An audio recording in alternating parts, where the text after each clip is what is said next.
I sat down at the kitchen table, barely awake, when she placed a plate in front of me. She leaned toward me. "Honey, you really need to brush your teeth before you eat your breakfast," she said. Her smile still lit up the room. "Someone drank all the liquid and energy out of me last night," I said. "You should be used to it by now," she replied. "But we can stop this and watch TV or something. After all, we've been doing this for a year." It was clear from her expression that this was the last thing she wanted to do. "Let's take the day off," she suggested. "We have to work," I replied. "We have more than enough money," she insisted. "We both have cars, we have this beautiful house, we have food. Let's take the day off. If we take too many days off, we won't have jobs, cars, food, or a house," I said. "Okay, Jason, but right after work we'll do," she said. "Honey, did you forget what day it is?" I asked. "After work, we have to go to church." Her eyes widened and she looked at the calendar. "I almost forgot," she said. "You annoy me as much as you do. I'll have to check after church." She didn't let go of my hand, but she turned away. "I know it's not my job anymore, but I have to check," she said. "Just in case."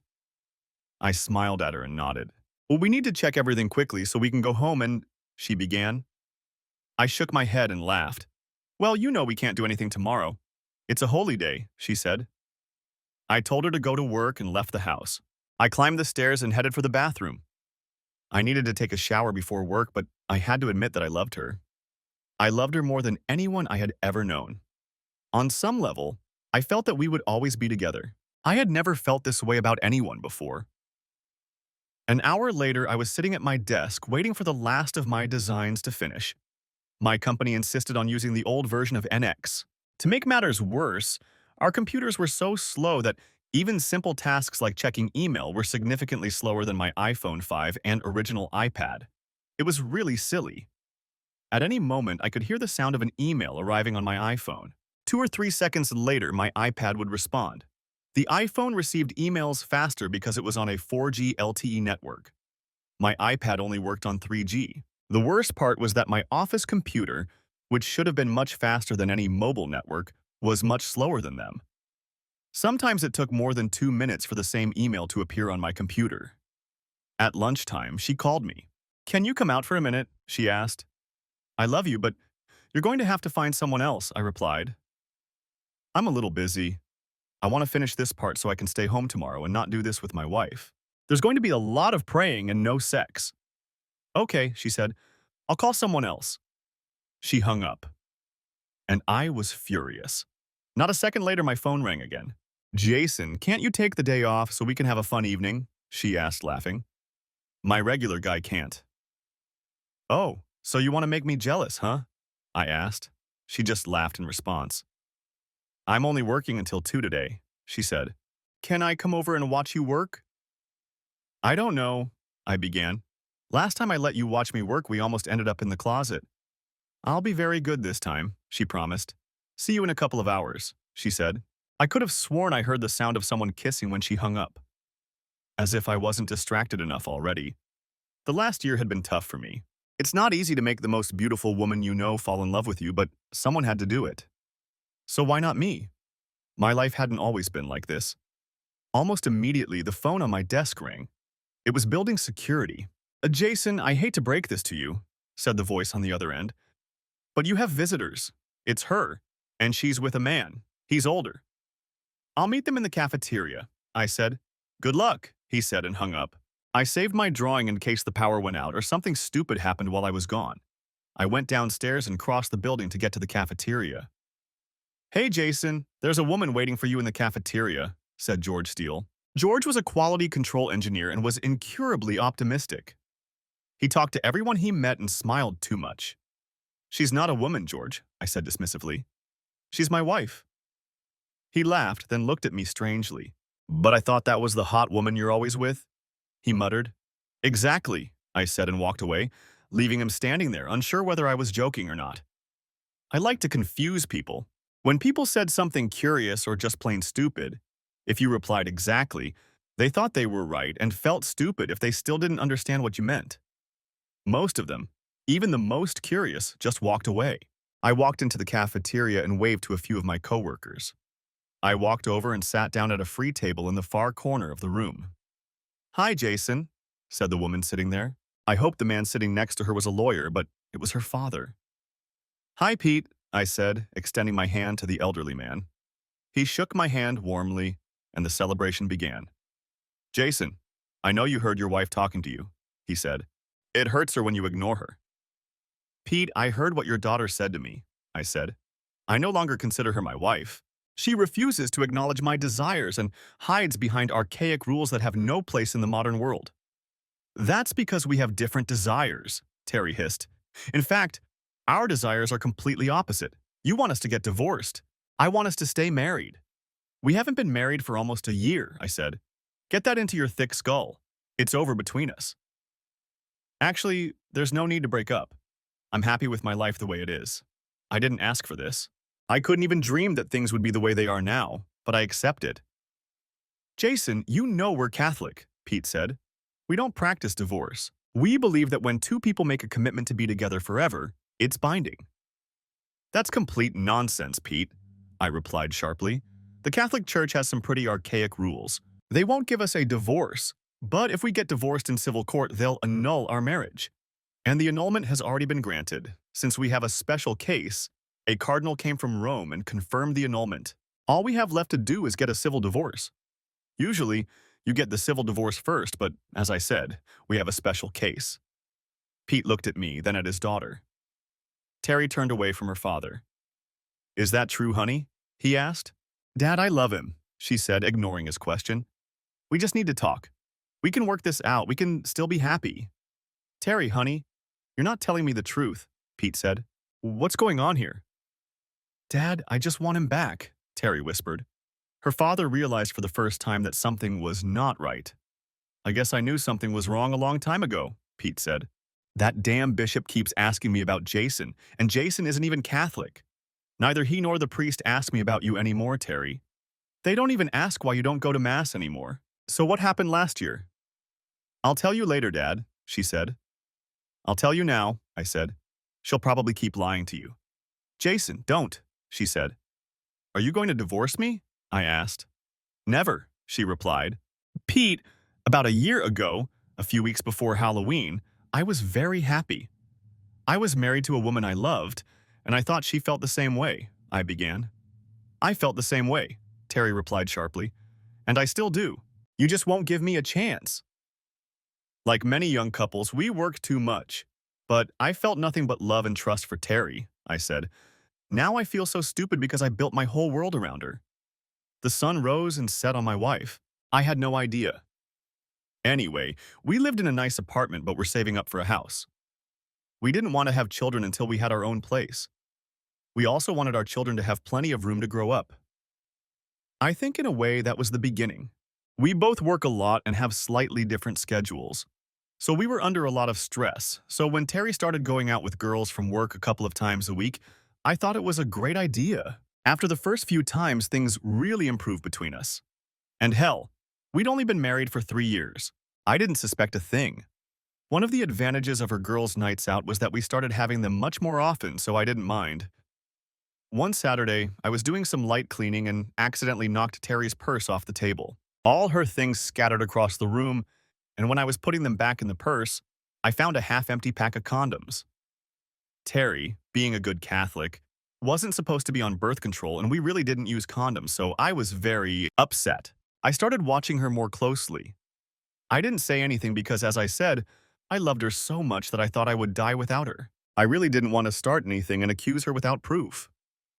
Remember when I took a bag of marijuana from my younger brother and Terry found it in my jacket? She thought I was a drug addict and didn't believe me when I said I just wanted to keep my brother from getting addicted.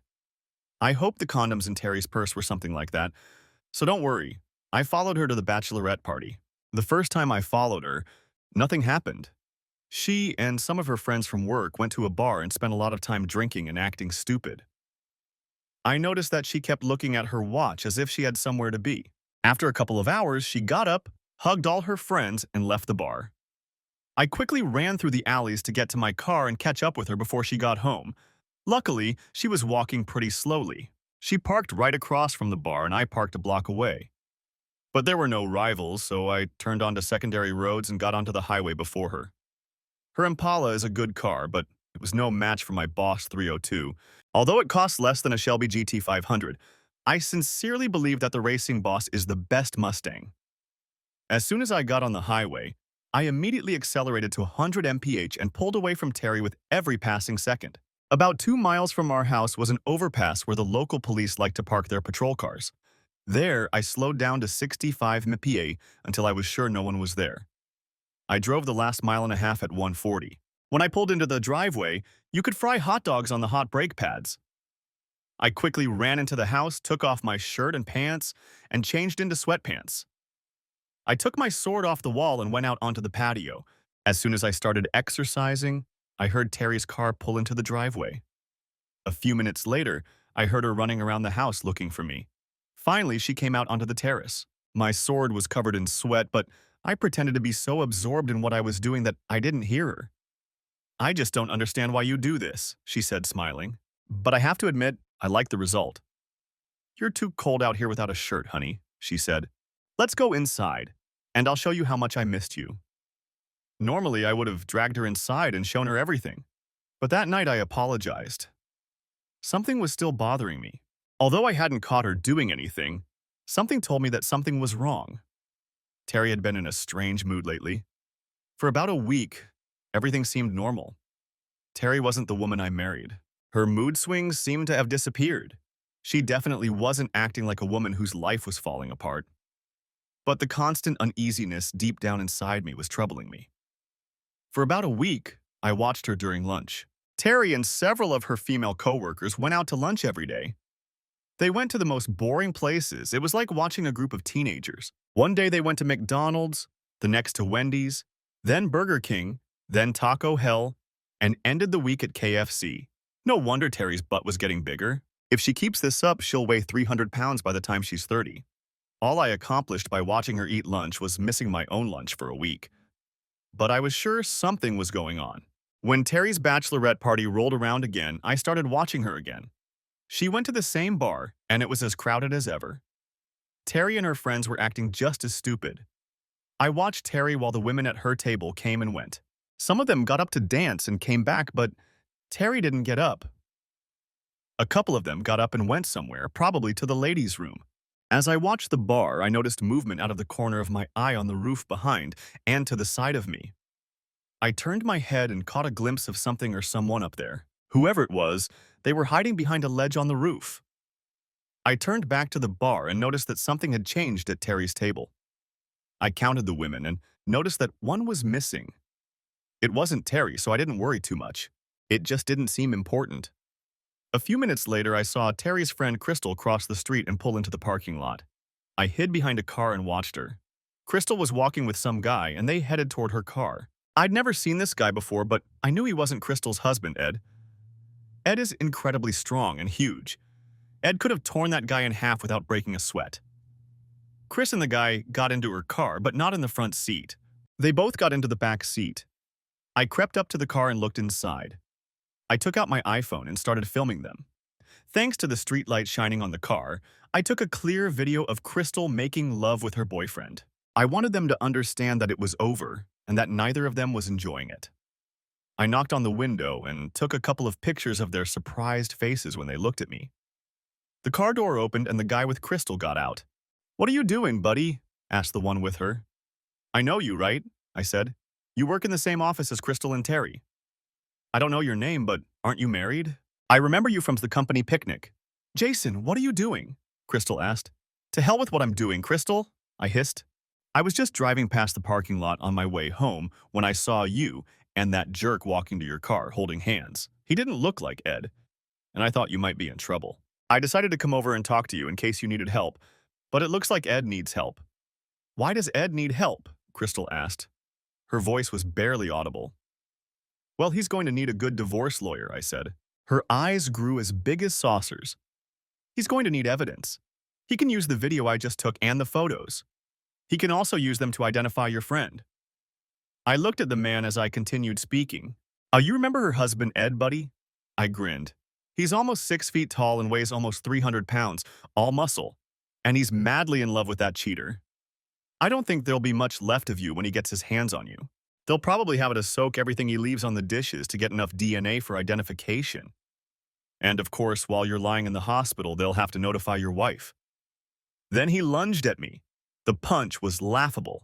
I parried it and grabbed his arm. I wrapped my arm around his elbow and pulled his arm back. I locked him in a very painful elbow hold that I learned as a teenager at the Tian Shan Pai Kung Fu camp in the mountains of West Virginia. When I grabbed him, he fell to his knees. I saw tears in his eyes. "I'm sorry," he said. "Of course I'll forgive you," I hissed. "I hate cheaters, but you'll be much more sorry when this is over. After Ed kicks your ass, I'll tell your wife about this unless she finds out some other way." "Hey, I'll pay you," he said. "Whatever you want. My wife doesn't have to know about this. That bitch isn't worth my marriage. I just come here sometimes to let off steam. This is the first time in my life, and I swear it's the last. I'll write you a check for $3,000. I know you think I'm trying to cheat you, but I don't have that kind of money on me. Cash the check, then destroy the photos. If the check bounces, you can use them. I swear the check will be real." I said. "My iPhone 5 cost $300 with a 2-year contract. You valued those photos and videos at $3,000. Breaking up a marriage between two despicable cheaters so that two good people can move on is priceless. I want to buy something, but you can't buy it with a MasterCard." I let go of his hand and asked for his driver's license. He started shaking his hand to get the blood flowing again. He carefully handed me his license, and I took a picture of it with my phone. He looked at me in panic. "This is so I can contact you, or your wife if necessary," I said sourly. "But what should I do?" he asked. "Pray that Crystal does what I ask her to do," I grinned. He ran back to the bar, then remembered he'd parked in the same lot he'd just fled. He looked back at me uncertainly. "Can I get my car?" he asked, his voice shaking. "Get out of here," I told him. "Jason, you have to understand. I love Ed," Crystal whined. "This isn't about love. I want to spend the rest of my life with Ed. This is just a fun and exciting graduation. I swear I'll never do it again." "Why, Chris?" I asked sarcastically. "Are you thinking about how much you're hurting Ed?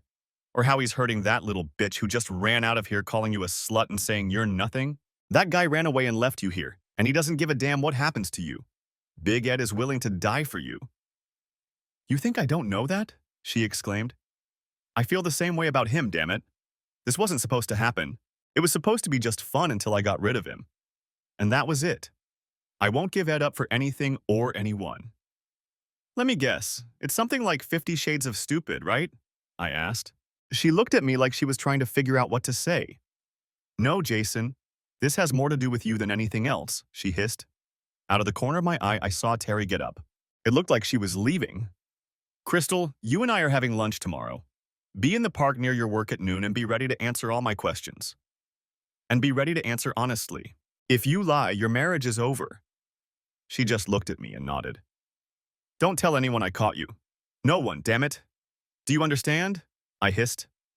She nodded quickly, and I left before Terry came out of the bar. As I drove out of this parking lot, I thought I saw a hooded figure crouched in the darkness on the roof next to the parking lot.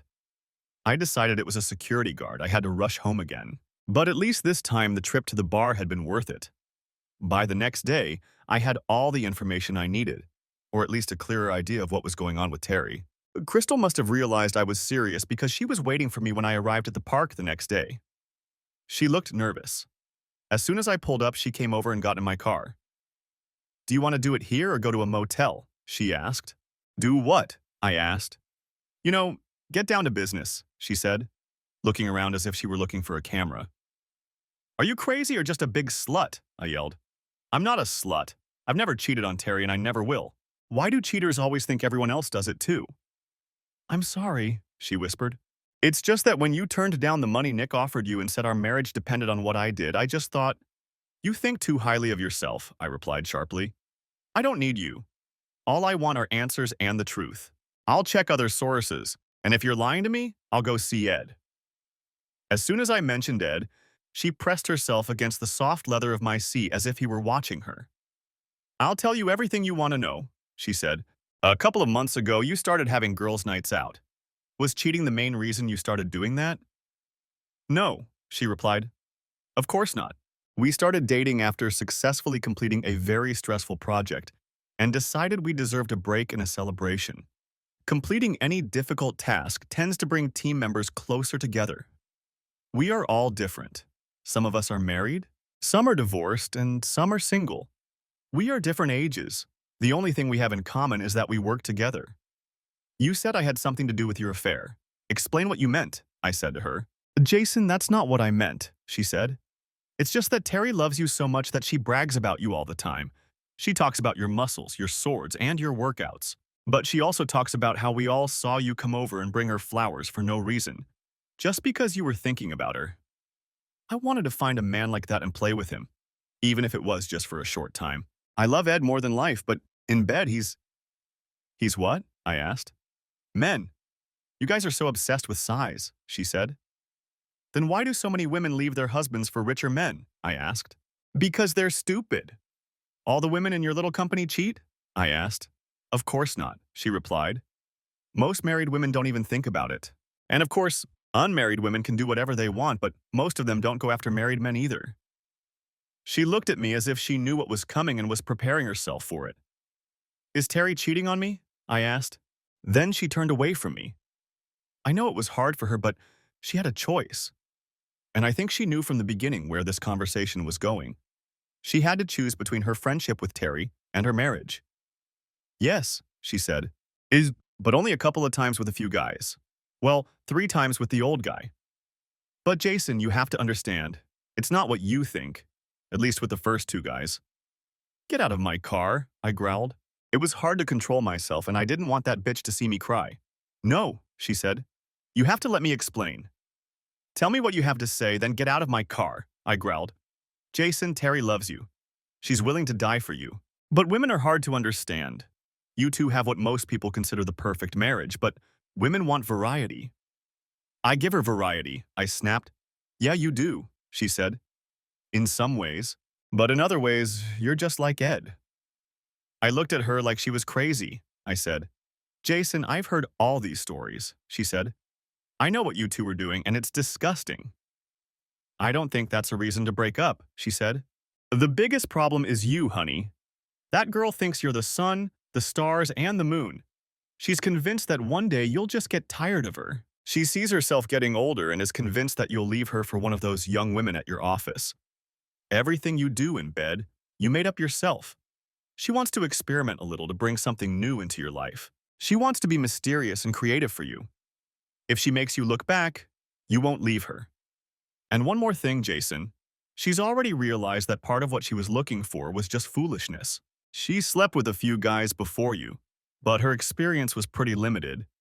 She just wanted to try another guy to see if what you two had was really as special as she thought it was. After she tried 2 guys who, according to her, were terrible compared to you, I think she realized that and was ready to give up until she met an older guy.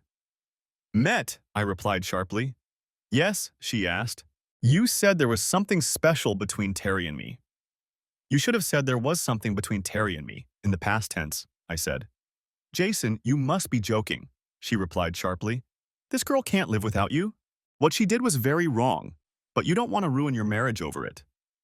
You know that almost 50% of married people cheat on each other to some degree? In most cases, they never find out, and their marriages continue without incident. In cases where they do find out, if the affair was short-lived, most people with common sense forgive their spouses, and it never happens again. The cheating spouse usually realizes much better what they stand to lose, and doesn't even think about doing it again. You and Terry are perfect for each other. Don't give up on that. Do you really know someone who will make you happier than she does? Before you try to feed me all that Dr. Phil crap, have you ever heard the expression, fool me once, you fool me always? I asked. Tell me about this old man, as you call him, I said. Well, he's not that old, she began. He's just older than us. He's very hard to describe, but you don't need to worry about him. He hasn't been around for over 2 weeks. He comes when he wants, and Terry leaves with him. He doesn't even come to our table. He just shows up at the door or outside. And Terry gets up and goes to him. But you don't need to worry about him. I don't think they're doing anything. Then what are they doing? I asked. Damn it, Terry doesn't remember, she said. When she comes back, she's always weak and sluggish and doesn't remember how she left. It's like he hypnotizes her or something. We know they don't do that kind of thing. Here's my number, I told her. I'll keep an eye on her. I need proof to get a divorce. No, Jason, she sighed. You have to give her a chance. Shut up, bitch, I hissed. Oh, you want to ruin one marriage or three? She's not saying anything. Crystal, you've done your duty to Terry as a friend. You tried to stand up for her. You tried to protect her. But you have to take care of yourself. Be true to yourself and everything else. All I'm asking you to do is call me if he shows up. If you know, I may already be there. But if you don't, I'm still filing for divorce. The difference is that you'll go down with me. If you help me, I swear Ed won't hear a word from me about what you did. I won't show him the video or the photos. Is that a deal? Yes, she replied coldly. I don't have a choice, do I?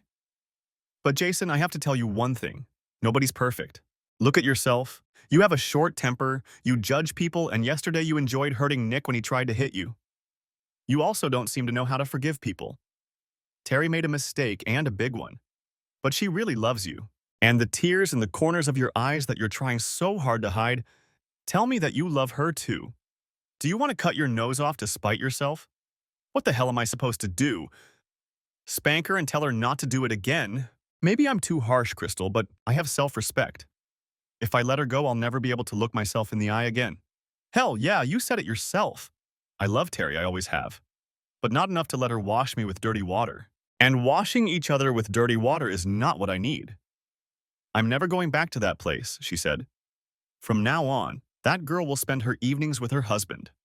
To hell with it, I said. You have to keep going until I get proof. Then you can leave. If you tell Terry what's going on or do anything else to interfere with my efforts, I'll not only send the video to Ed, but I'll post it on the internet. Do we understand each other? What's my name? She asked. I almost laughed when I said Crystal. The day I got home, Terry wouldn't let me out of her sight.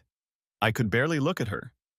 Fortunately, she sensed that something was wrong and asked me what was the matter. Jason, are you okay? She asked. No, I'm not okay, I replied sharply.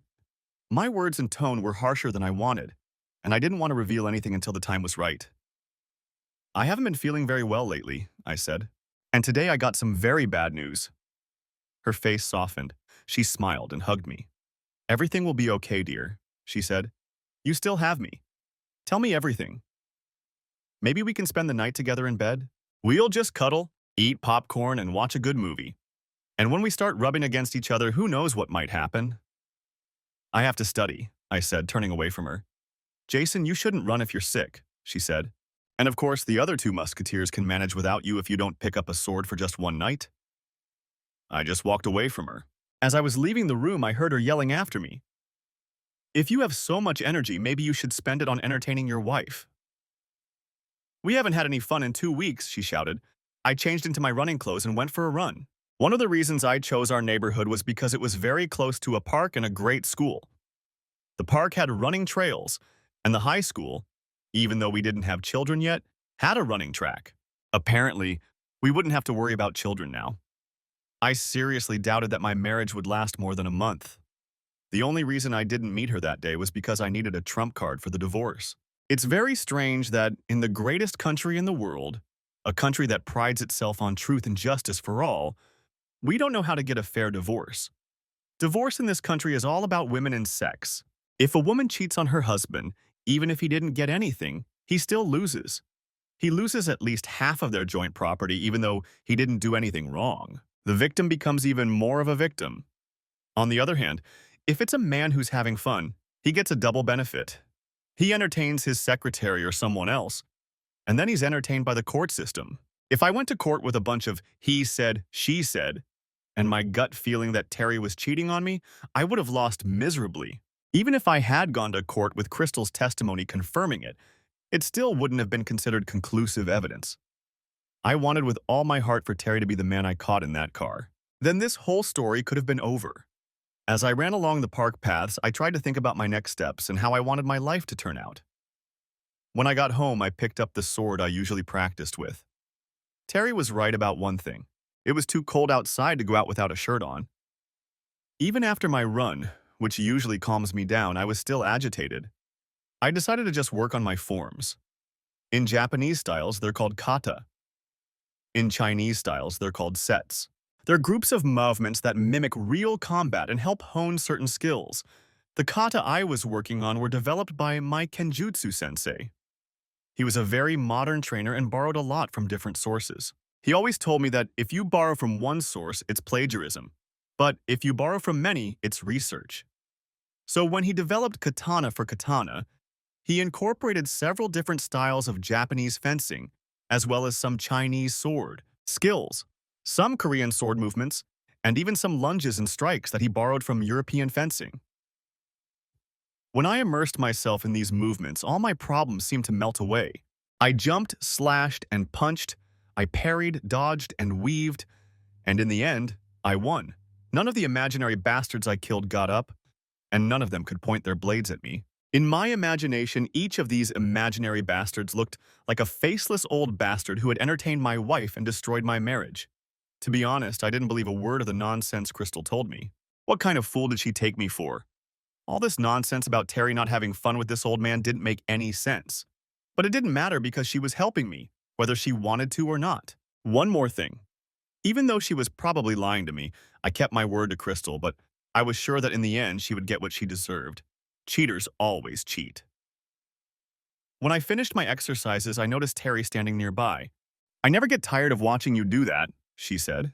"I always imagine us going back in time, me in one of those beautiful hoop skirt dresses, and you fighting for my honor." I bit my lip to keep from saying what I was thinking. "What?" I whispered. And she smiled, thinking she had surprised me. I wanted to ask her what I was fighting for because whores don't have any honor left, but I kept quiet. I went to the kitchen and made myself something to eat. "I thought we were just going to order pizza," she said. "Maybe we could talk about what's bothering you."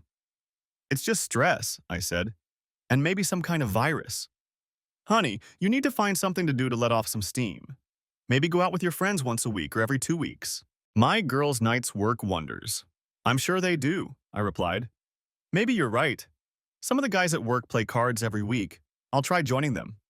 When I said sure, she got nervous. I could see her tense up. I said something silly about cards to make her relax, but I got exactly the reaction I was hoping for. I don't know if it was guilt or genuine concern, but for the next few days, Terry acted normal. She told me how much she loved me when she wasn't complaining about us not having sex. She also talked about how we needed to go on vacation somewhere romantic. I didn't believe a word she said.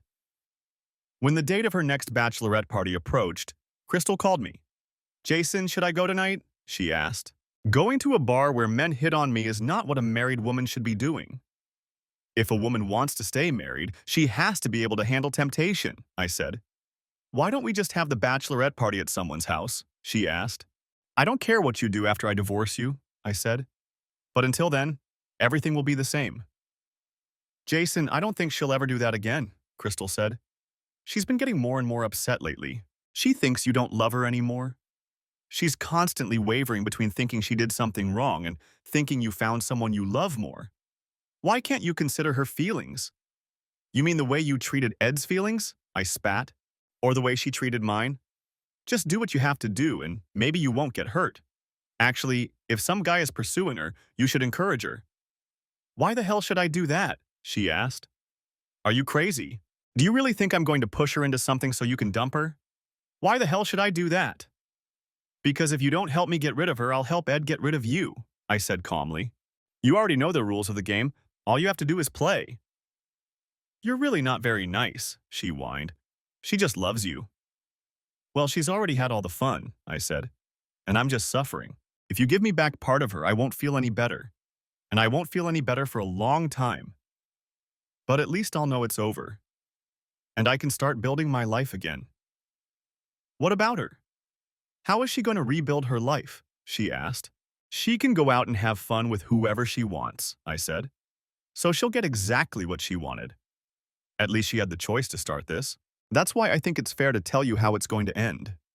"Damn it. Why don't you just take a gun and blow her brains out?" she said. "I don't have a gun, but if she wants one, I'll buy one," I said. When Terry came home that evening, she was nervous. "Terry, I know you're having a girls' night," I said. "So you don't mind if I go play cards with the guys?" "No, honey," she said. "I don't mind, but I think I'll go home early. Girls' nights aren't as much fun anymore. Maybe we should start going on dates." Once a week, you and I go out and do something together. We can take turns choosing what to do. And at the end of the night, you can try to get me drunk and take advantage of me." She smiled and looked at me. I pretended not to understand what she was talking about. "But you don't have to worry," she continued. "To the right guy, I'm just a sassy girl. I'm a real GP girl." "GP?" I asked. "You mean PG? Doesn't that mean parental guidance?" "No, silly," she laughed. "PG movies are boring." "So who is it?" I asked. She started laughing, then looked at me. I didn't laugh. "You, of course," she said nervously. "If you don't want to, we don't have to go on a date."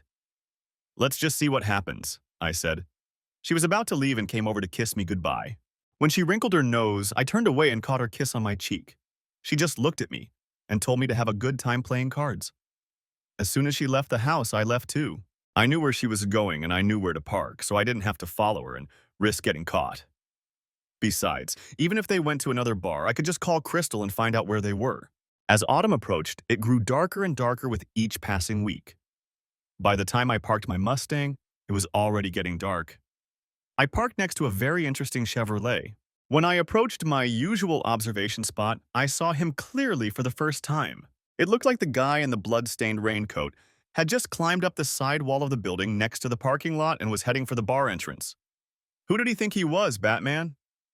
I just thought it was ironic. Some clown in a costume was spying from the roof, while I was sitting here in my jeans, freezing and watching my marriage fall apart. He was doing it for fun, pretending to be a superhero, while I was forced to do it because of circumstances I deeply regret.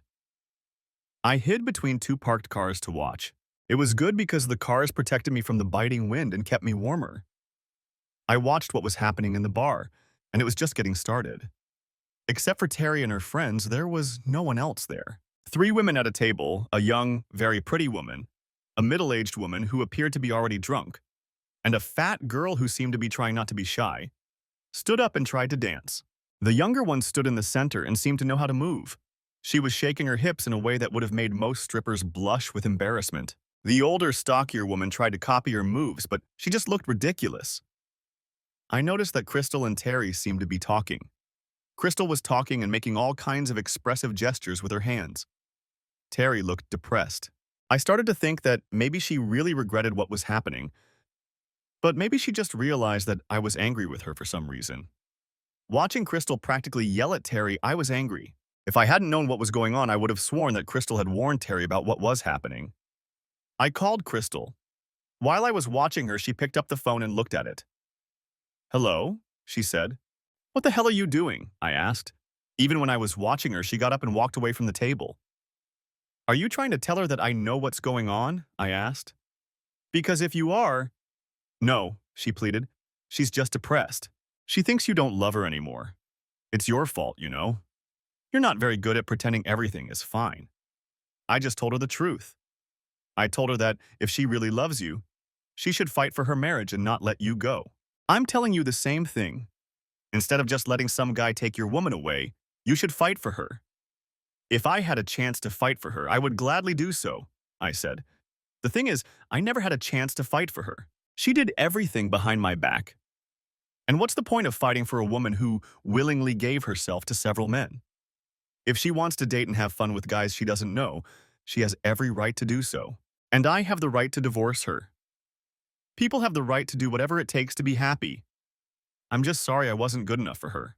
In the meantime, back at the ranch, I have the right to try to get out of a situation that doesn't work for me, and you have the choice to do the same. If you get in my way, you'll regret it, so stick to the program. When I turned back to Terry, I noticed she was sitting at the table with her head down. She clearly didn't want to be there. I remembered her telling me that bachelorette parties weren't as much fun anymore. Then I saw a guy walking in front of the bar. It was the strangest thing I'd ever seen. Even as he walked, he seemed to blend into the doorway. It was like a strobe effect. I saw him, then saw him again, but 3 or 4 meters away from where he had appeared before. The hairs on the back of my neck stood on end. For some reason, I had a feeling this was going to be a problem. He seemed older than most of the people heading into the bar, and that made me wary. As if on cue, the bastard entered the bar, and although I had to concentrate hard to spot him among the other patrons, it wasn't difficult to find him. He raised his hand, and Terry stood up like a puppet tied to him by invisible strings. She started moving toward him as he turned and headed for the door. He stopped near the bar, which was crowded with people coming in and out of the bar. Terry mechanically left the bar and stood in front of him. He took her by the hand and led her behind the bar. I don't know what I felt for Terry at that moment, but something strange was happening here. When he led her into the darkness of the alley behind the bar, I moved without even realizing it. I also noticed that my reactions were not what they usually were. I think that's when I noticed that my head hurt when I looked too closely at a guy. When I crossed the street and headed down the alley after Terry and the guy, I heard footsteps behind me. I ran into the alley, and luckily the moon came out at that moment. Even though all the streetlights were out, I could see well enough to make out my surroundings and what was there. There was a group of homeless people. They were sitting on empty crates and trash cans. They were also looking at me when I ran into the alley. "Hey," I shouted. He turned around and grinned at me. Terry didn't even react to my presence. Then I realized that this wasn't just cheating. She had been drugged, hypnotized, or something like that. She didn't even know who I was. She had a blank look in her eyes, only he paid any attention to me. "Get away from my wife," I shouted. He growled at me like an animal or something. He started looking around, and the homeless people became more animated. I think it was supposed to be a warning or something. I felt strange. Everything in my head was saying, run. My mind was telling me that it was over with Terry. But something else was telling me to stay. No one had ever taken anything I wanted from me. I was going to get rid of that cheating bitch Terry anyway, but I wasn't going to let anyone take her away from me. He turned back to Terry and she tilted her head back. He leaned in as if to kiss her neck. And then I saw his teeth. His fangs lengthened and he opened his mouth as wide as he could. The word vampire flashed through my mind. I didn't lose my nerve. I bent down to the ground in the alley and grabbed the biggest rock I could find. I threw it at him with all my strength and it hit him in the head. I usually threw knives and even throwing stars. The rock made a very loud noise when it hit him. I expected it to knock him down and maybe even kill him, but damn it, there was no one else here but these homeless people. And even if there had been, he was trying to attack my wife, so to hell with them all. I don't know which of us was more surprised when the rock hit him. He was wearing dirty sunglasses, and the rock knocked them off. His clothes were dirty and unfashionable. His shaggy hair was lifeless. His fingers ended in claw-like growths that looked more like animal claws than human fingernails. He gave off an unholy smell. The smell was like the nauseating smell of death mixed with the smell of damp earth, with a dash of raw sewage added for extra enjoyment. When the cheap shadows fell from his face, hitting the stone, his mouth opened and he growled loudly. He had a large bruise on his head where the stone had hit him, and his head was turned to one side, as if the blow had broken or dislocated his neck. When he straightened his neck, there was a ringing sound. His eyes lit up. They were a disgusting red color as he stared at me. My mouth opened in shock. At the same moment, his mouth opened in outrage. We looked at each other with the same yet different expression of the same thought. Surprise. He was surprised that I was still there. I honestly believe that he expected his mental projections or thoughts, which he was trying to use to influence me, to make me leave and forget about Terry. At the same time, if his mental tricks hadn't worked, I would have been so scared that I would have run away from Dodge. At the same time, I was shocked that being hit in the temple with a baseball-sized rock, thrown with all his strength, didn't kill him or even knock him down. And the huge bruise on his head seemed to be healing with remarkable speed. In a few minutes, no one would have been able to tell that he had been hit with a blow that could easily have killed him. He threw Terry aside and swung at me. He had no technique, but he was blindingly fast.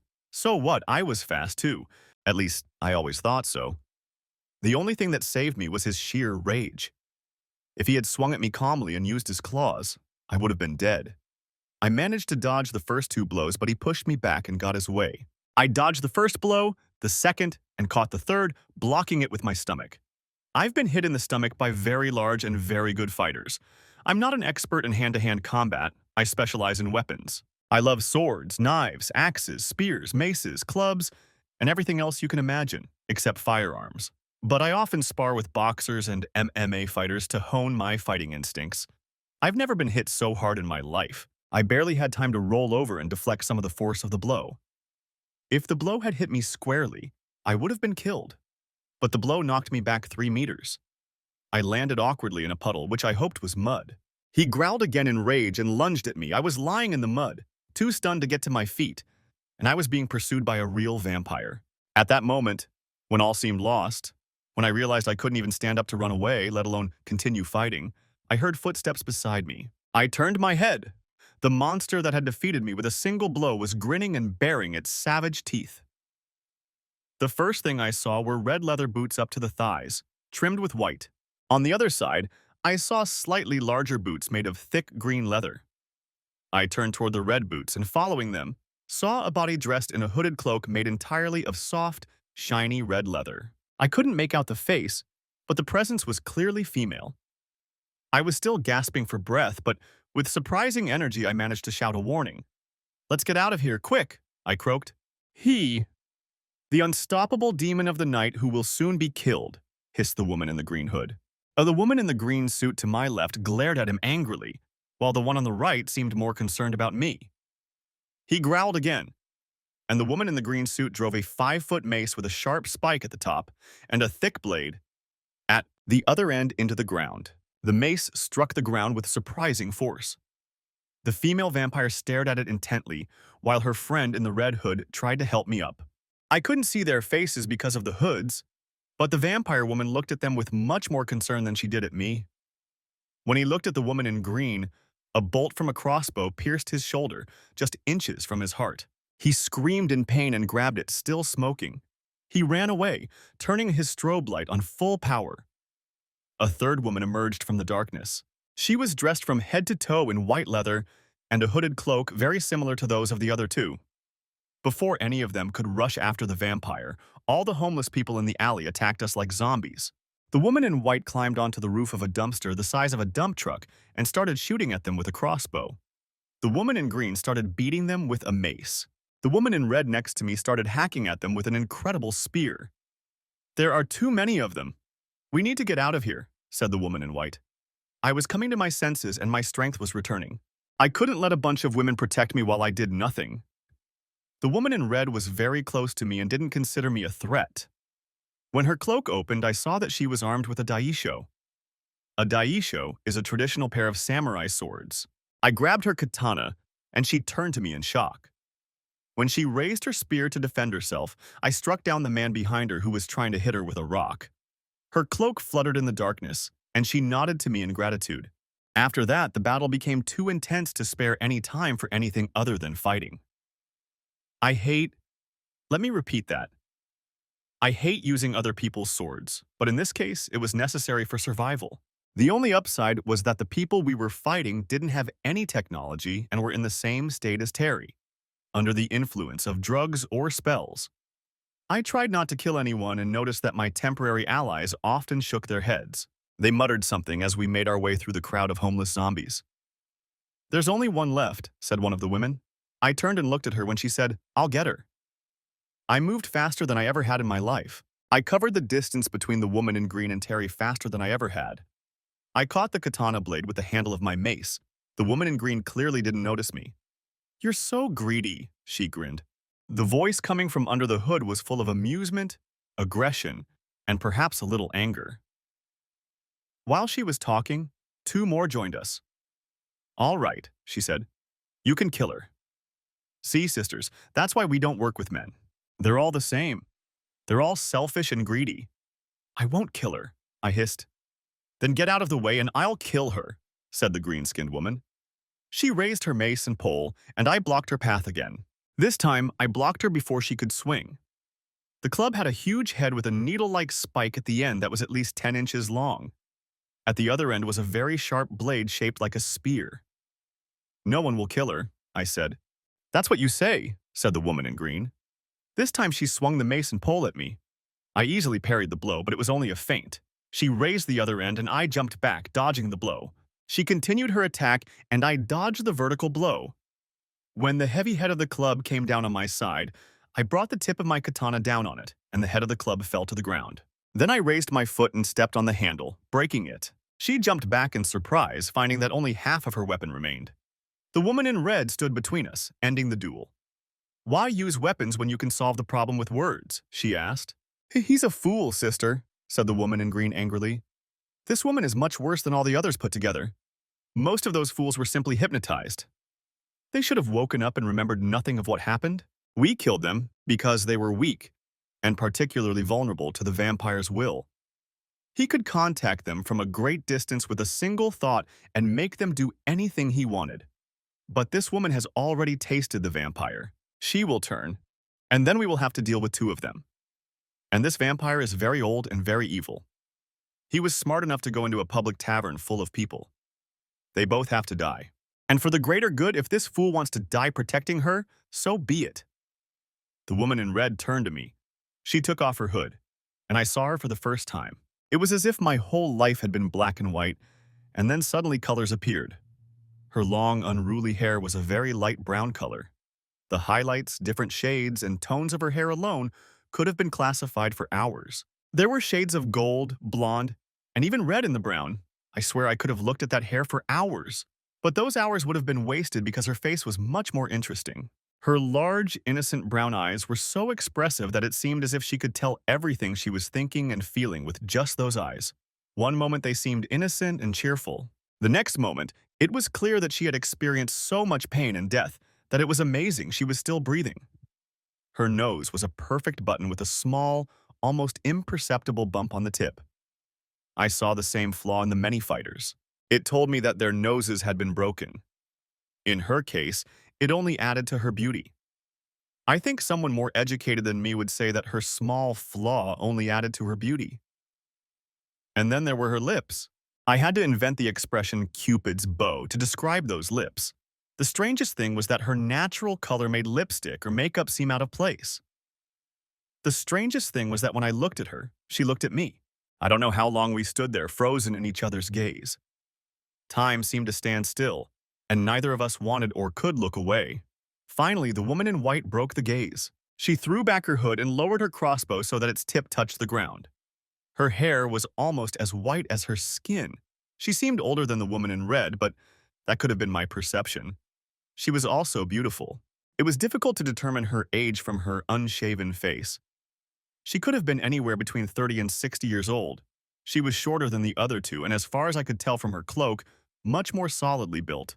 In addition to the crossbow, she carried two weapons that were either very short swords or very long daggers. They hung from a frog on the left side of her cloak. "Sister Penance," she said. "Perhaps we should warn him of the danger and let him decide for himself. He has earned that right." At that moment, the woman in green also removed her hood.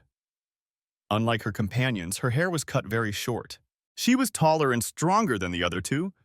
Her thick arms and legs testified to her great strength. This woman was an Amazon. "Listen, fool," she said angrily. "Or can I call you Ken? Ken, the Barbie you knew no longer exists. She is under the control of a very powerful and ruthless bastard who now sees you as a threat.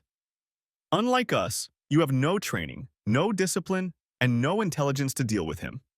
Barbie's life is over. From now on, her existence will be a living hell. The best way to save her soul is to put her out of her misery. Look at her." She snapped her fingers several times in front of Terry's face. Terry didn't react. "See, Ken," said the woman in green. There was sarcasm in her voice. "The best thing we can do is get rid of her. She won't even know what happened. It'll be quick and painless." "Sister Penance," said the woman in white. "Maybe someone else should explain it to her. You're too blunt." "Dude," she said, looking at me. "Your girlfriend is, at the very least, fascinated and probably already half the creature you saw. If she wants to, she will destroy you in your sleep. At this point, she is nothing more than an extension of his will. The kindest thing you can do is put her out of her misery. If you really care about her as much as Prudence thinks you do, you wouldn't want her to suffer. And if you're the kind of person I think you are, you must understand that she's a danger to everyone around her. The creature that controls her has no morals, no sense of honor. It exists only for blood and its own selfish needs. Her suffering must end." "Jason," Prudence said quietly, "are you sure you understand what you're getting yourself into?" I was shocked by two things. First, she somehow knew my name. That was a little unsettling. I had never seen her before, and she knew who I was. And she talked to me as if we were friends or had some kind of connection. Sure, she was beautiful, probably the most beautiful woman I'd ever seen, but I had a hard time accepting the fact that she seemed to know so much about me when I knew nothing about them. The second problem was that for some reason she thought she could tell me what to do or anything about my relationship with Terry. She moved even closer to me, and I realized something was wrong. I saw her eyes widen even more, and I knew she felt it too. Her presence was overwhelming. She smelled like soap, fresh air, and just magic. Standing next to her was like standing next to a generator. Energy radiated from her in waves. She started fidgeting even when she was talking to me. Jason, she repeated. God, what's wrong with her? Penance asked. Forget it. Patience, Prudence, let's get out of here. If she rips his stupid head off, that's not our problem. We tried to warn him. He's a big boy. Let him choose his own toys. It's not our fault he chose a blood-sucking Barbie with a kung fu pen. Penance, if you don't want to stay, you don't have to, Prudence said. Actually, maybe you two should find another lead for the vampire. I'll try to explain to Jason what he got himself into by trying to do our job. The other two looked at each other, then at Prudence as if she were crazy. You're leaving with some man alone? Penance asked. She knows what she's doing, Patience said. I'm sure her actions will prove very wise in the end. Go with God, sister, said Patience to Prudence. If he tries anything, call me and I'll gut him or her. Or both, hissed Penance. Then they left, leaving us alone except for Terry, or what was left of her. I didn't know what to do, so I handed her the katana I had borrowed from her. She smiled, took a rag from a secret pocket, wiped the blade, and then returned it to the saya, or sheath, she wore on a low double belt around her hip.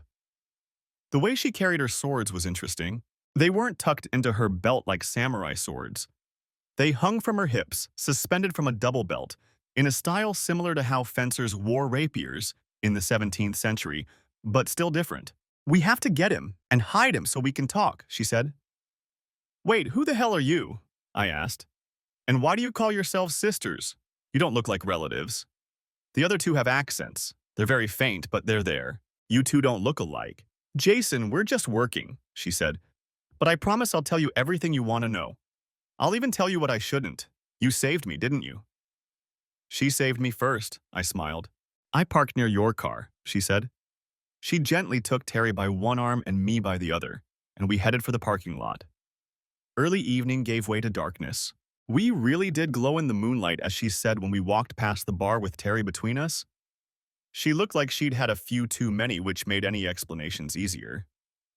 On the other hand, it was impossible to explain to Prudence. How do you explain that a 2-meter-tall, golden-haired goddess is dressed exclusively in red leather? How do you explain that she is carrying a spear and 2 swords under a long hooded cloak? Of course, it's Halloween. As it turned out, no explanation was necessary. Despite being looked at several times, no one stopped us or asked any questions. We made it to the parking lot without incident. We loaded my wife's still zombie-like form into my car, and Prudence hid the weapons in hers. The strange Chevrolet I had been looking at earlier turned out to be her car. As the Volt drove behind my Mustang in eerie silence, I kept thinking about an old joke. You know, the one about the boy who tells his father about a dog that followed him home and asks if he can keep it. Damn, Prudence followed me home. Does that mean I can keep her? I mentally slapped myself. I was still married to Terry, and I was already thinking about another woman. What kind of jerk was I? Probably a very healthy one, since Terry cheated on me with several men and then had an affair with...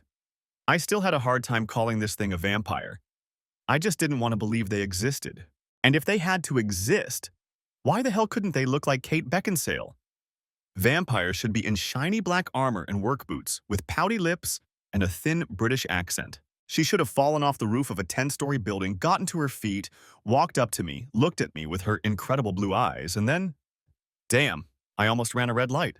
Luckily, my huge 14-inch Brembo brakes stopped me before I crossed into oncoming traffic. Terry, strapped in next to me in the passenger seat, was still staring straight ahead, oblivious to everything.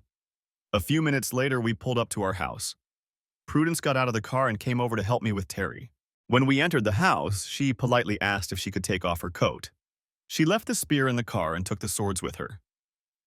If I had been stunned before by looking into her eyes, the sight of her body struck me even more. Prudence was almost 6 feet tall but very slender. In fact, she looked as if someone had just looked through a catalog of high-quality female parts and created the perfect woman. I know it's rude to stare at her like that, but she seemed to enjoy the attention.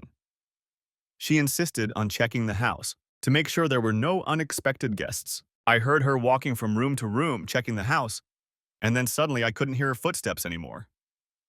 I sat Terry down on the couch and went to see if she was okay. I found her in my exercise room. Her eyes were shining as she looked at the swords displayed on shelves from floor to ceiling along one wall. I knew it wasn't just luck, she said, noticing my presence. Your movements were too rehearsed, which suggests you have no experience with weapons. That's unusual these days. Someday you must tell me why a man like you has so many swords.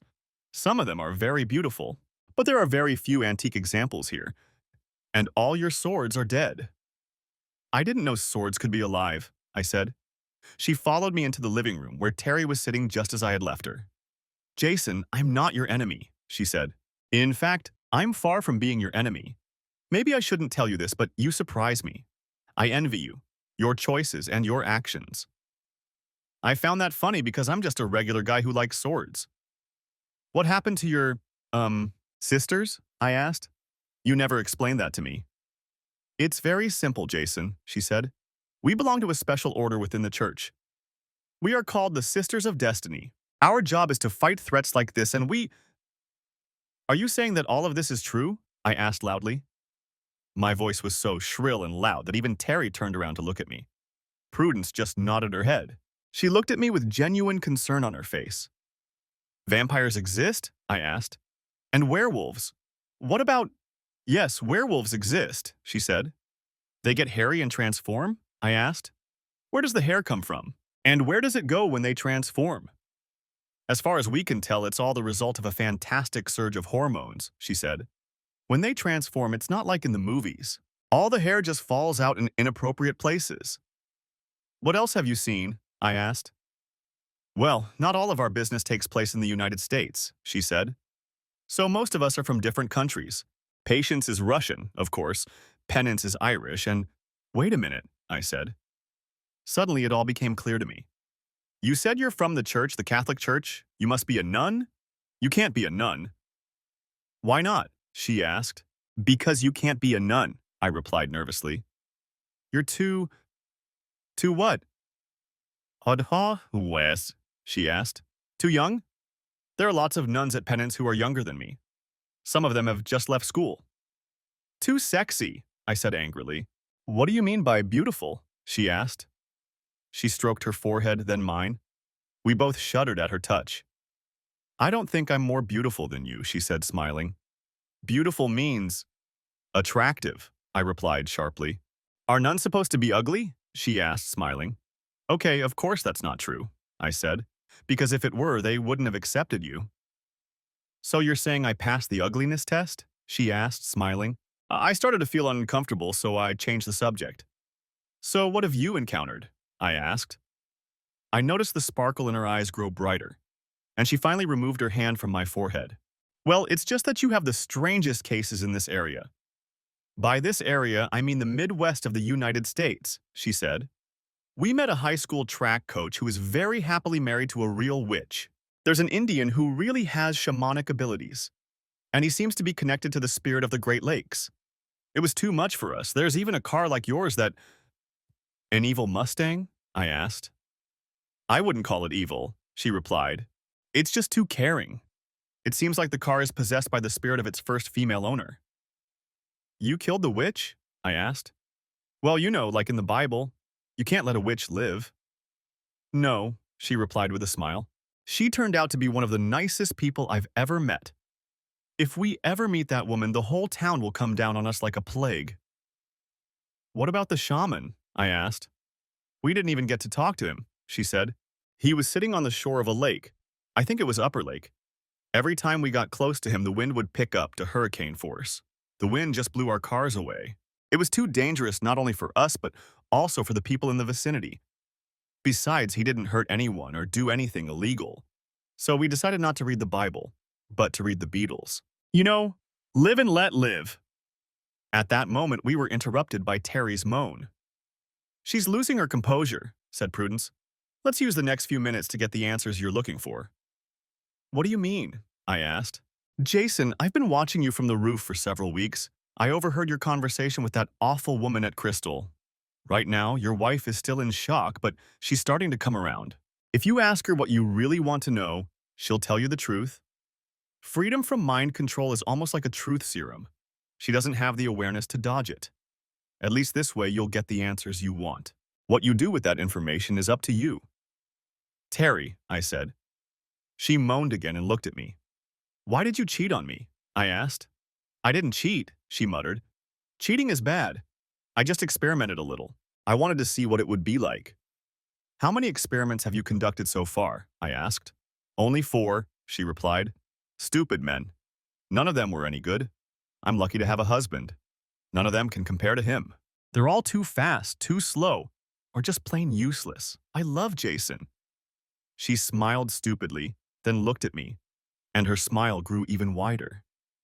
Do you understand what I mean? Prudence asked. At least now you know.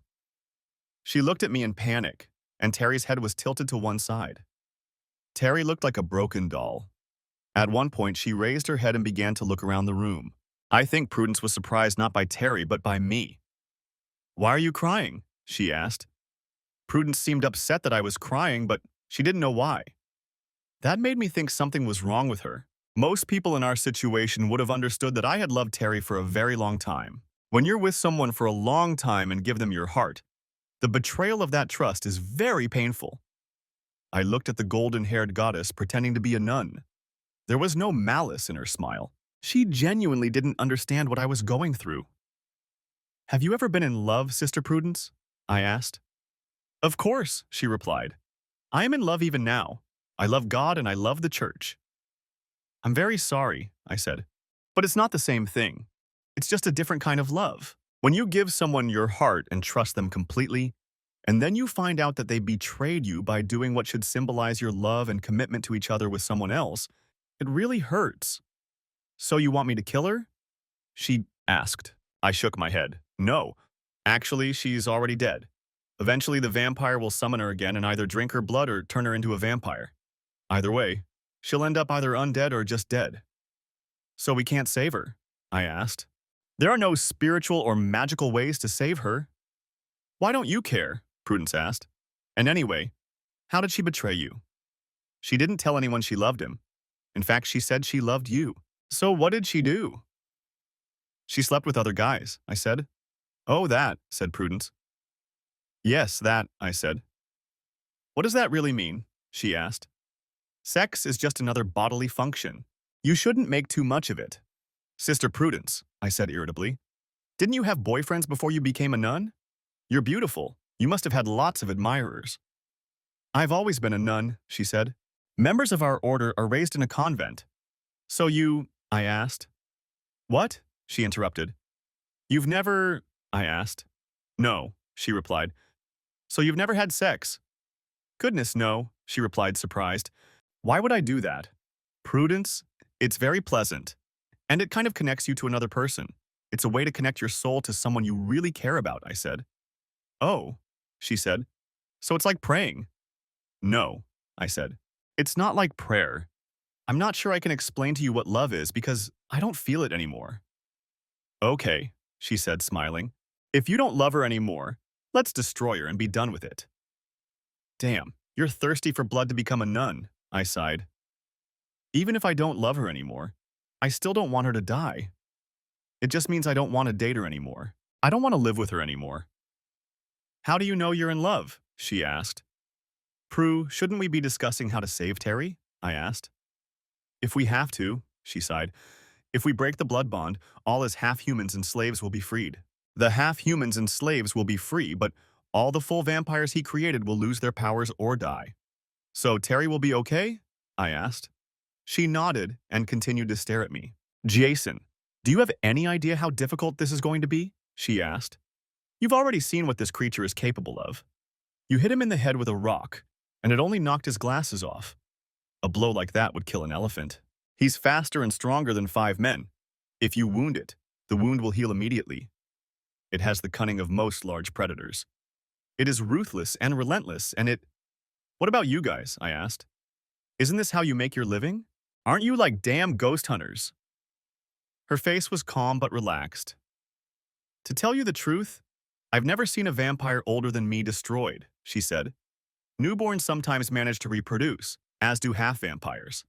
And slaves are easy to defeat. But when it comes to older, more experienced vampires, All we can hope for is to banish them. They settle in some neighborhood. Someone convinces their priest. The priest calls the bishop calls the cardinal calls the Vatican. We are sent there. We investigate and comb the area. In most cases, this doesn't lead to a confrontation with them. Just sensing our presence is enough for them to pack up and leave. Our mere appearance is enough for the smart ones to realize it's time to go. But this guy was different, she said. It was as if he wanted to see what would happen. As if he wanted to test us. When patients hit him with a bolt from a crossbow dipped in holy water, he ran away. If the bolt had hit him in the heart, it would have killed him. He would have been a stake. That made him realize we weren't kidding, and he probably fled the area.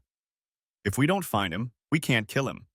And if we can't kill him, we can't save your woman. Save her from what? Terry asked. She propped her head up with her hand and looked from Prudence to me. Terry was 6 feet 2 inches tall, and Prudence towered over her at 6 feet 11 inches with 3 feet of golden hair. And she decided she was still in shock. Honey, what's going on? She asked. Who is that woman? I didn't say a word. I ignored her. She got up and came over to me. Jason, are you angry with me? She asked. What did I do? I didn't do anything. Then I guess you call doing nothing what you told me to do, I said. She lowered her head. It's not what you think, she said quietly. I know. Terry, get away from me. I don't want to talk to you. You don't even understand what you've gotten yourself into. I just need to find a way to save you so we can get divorced and go our separate ways. This marriage is over. At that moment, Terry started crying loudly. I just stood there and looked at her. As much as I wanted to hug her and comfort her, I was so angry at her for betraying me that I just didn't want anything to do with her. It reminded me of little kids who fall down and start crying. As soon as they realize no one is going to pick them up, they stop crying. When Terry noticed that Prudence and I were talking about something else while she was crying, she stopped crying and came over to see what was going on. Jason, your friend needs to leave so we can talk about our marriage. I don't want a divorce. I love you. And I'm Catholic. We can't get divorced, so we'll have to figure something out, she said. I promise it won't happen again and… You can get a divorce, Prudence said. I'll take care of everything. The process is very simple. Well, maybe not very simple, but in this case it will be. First step, he files for divorce. I'll find a Catholic judge who will expedite the process. Once you have a civil divorce decree, you'll need to go to a priest who will contact the bishop and so on. The church usually annuls the marriage, which means that, as far as the church is concerned, the marriage never took place. I'll call the Vatican and ask them to expedite the process for you. It might be possible to do it in a matter of weeks. That's impossible, Terry replied sharply. Divorce and annulment take years. People don't enter into this process lightly. You mean the way you cheated on me to satisfy your lust? I hissed. I'm not going to worry about that, Terry said. We're not getting divorced. Prudence threw her head back and laughed. She took out her cell phone. It looked like a regular iPhone 5, but it was red with white trim like her skin. She dialed and spoke in Italian. She said a few words and asked for my last name. She said it was just to be sure. Then she spoke again, saying my full name and Terry's name. She paused for a moment, holding the phone in her hands, then smiled. Are you Teresa Eunice Grant? She asked. Terry nodded. Prudence gave her the OK sign and continued the conversation. Then she hung up and spoke to me again about our plans. What did you do? Terry asked. Wait, Prudence replied. Less than 5 minutes later, the phone rang. Terry nervously picked up the receiver and answered. Her eyes grew wide. Someone must be playing a prank on you, she said. We don't want to annul the marriage. It's not going to happen. I have to go. For a good Catholic like Terry, hanging up on the bishop was unthinkable. Bitch, Terry shouted. You called the Vatican. How did you do that? Stay out of my business. Prudence didn't consider Terry's anger threatening, so she turned away and ignored her, as did I. Then Terry turned to me and started yelling at me. Jason, I don't want a divorce. Please, honey, give me another chance. Terry, you better call Crystal and tell her she lied to me to save you. She completely misrepresented how many men you've been cheating on me with. Tell her she knows what that means. Tell her I'm not going to do anything until I deal with you, but she needs to get her act together. I went back to talking to Prudence. Prudence and I talked all night. At about 1 in the morning, she left the house where she was staying. She promised to be back by sunset the next day. As soon as Prudence left, Terry pounced on me. She whined, pleaded, and begged. The most interesting thing I noticed was that she remembered the guys she slept with, but she didn't remember anything and knew nothing about the vampire. Prudence and I had a plan for this situation. We decided that the next evening he would try to contact her, call her, or something like that.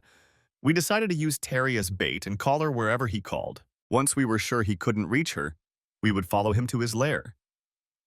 I don't think Terry understood, but I was done with her.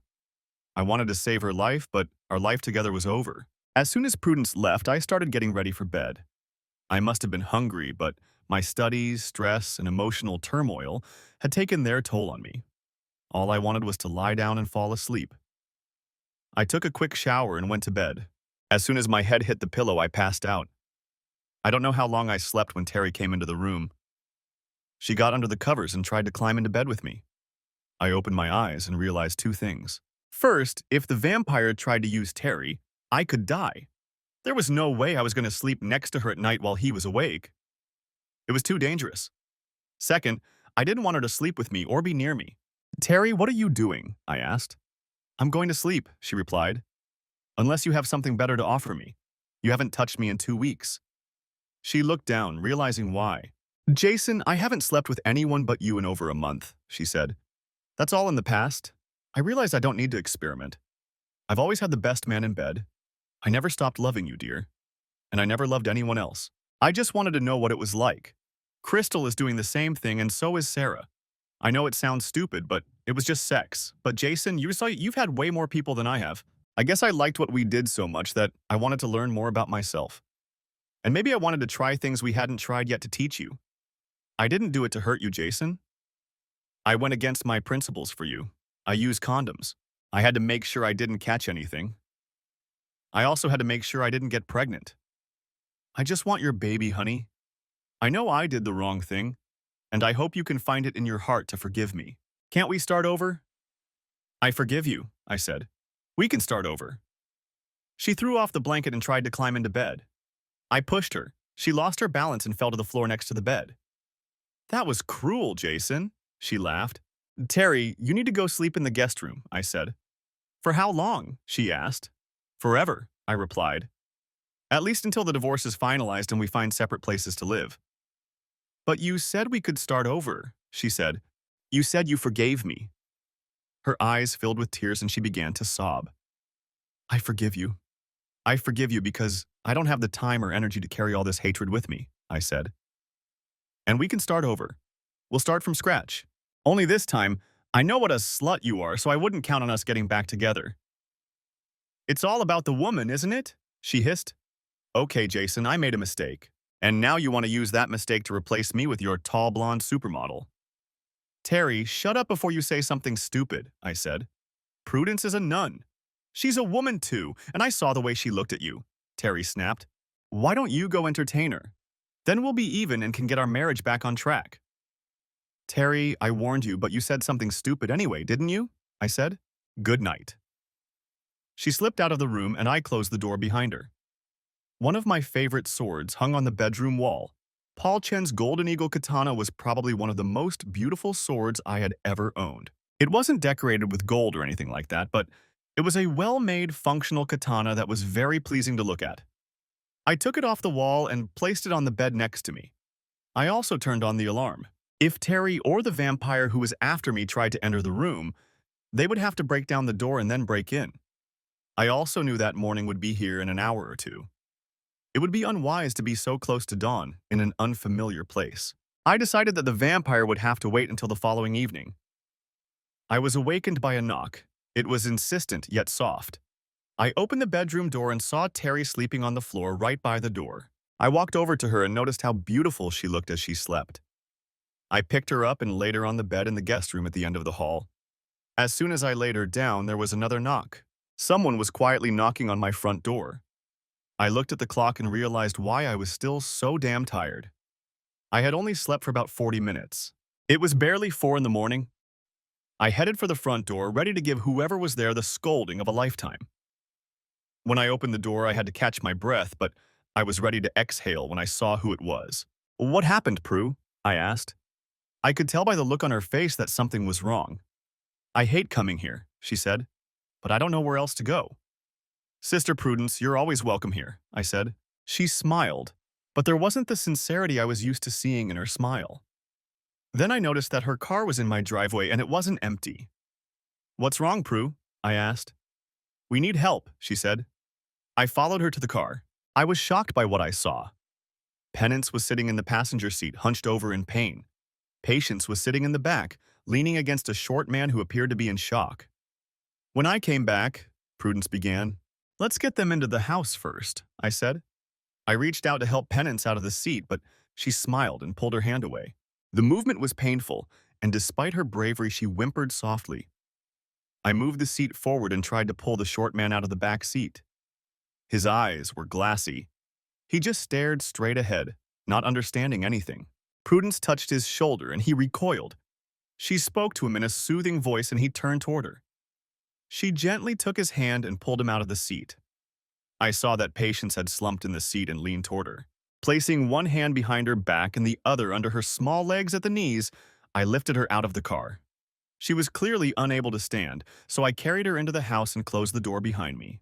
I headed for the guest room at the back of the house, but before I got there, I found Pence blocking my way. Where are you taking her? She asked. She can't stand up, I replied.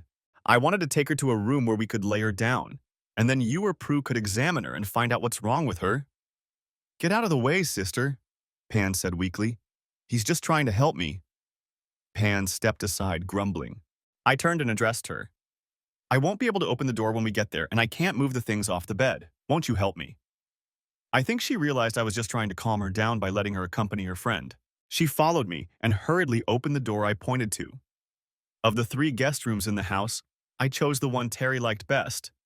It was at the opposite end of the building from our room. The room was painted yellow and had large windows that let in sunlight. I gently laid her on the bed and told her that Prue would come in to check on her. I asked if she needed anything. She said she was fine, and I left, taking Penance with me. I found Prudence. She was trying to calm the child down. He was screaming. He was clearly upset. What's he got to do with it? I asked. He's one of our computer technicians, she replied. I grabbed the child and took him out of the room. He followed me for the first few steps. I took him to my office and sat him down at the computer. He turned it on and then looked at me. What do you want from me? He asked. He didn't seem upset or nervous.